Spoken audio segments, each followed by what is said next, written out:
पाकिस्तान के साबिक test cricketer Ramiz राजा ने न्यूजी लैंड के हाथों बाबर आजम की क़यादत में वनडे सीरीज में शिकस्त के बाद कौमी टीम को परेशान करने का जिम्मेदार पाकिस्तान क्रिकेट बोर्ड यानी पीसीबी फराइद किया है।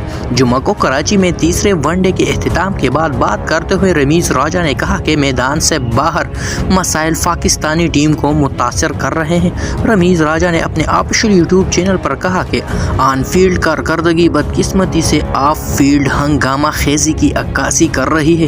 रमीज राजा का कहना था कि टीम के पास पहले से ही एक कोच है। आप मिकी आर्थर के पास गए और खुलेआम कहा कि पाकिस्तानी कोचेस गंदे हैं और सियासत में मुलव्वस है, इसलिए हम गैर मुल्की कोचेस लाने जा रहे हैं। वो एक सीरीज़ के दौरान गैर मुल्की कोच के पास गए और आखिरकार कोच ने कहा कि वो दस्तयाब नहीं है। ये चीज़ें घर के अंदर पर्दे के पीछे होने वाली है। चाहे आप तब्दीली चाहते हो, आप ये खामोशी से करते हैं और अपने कोच का एहतराम करते हैं, लेकिन जब आप इस तरह के कोच के ख़िलाफ़ जाते हैं तो उसका जज्बा और ड्राइव ख़त्म हो जाता है और टीम दबाव में आ जाती है जो पहले ही थी।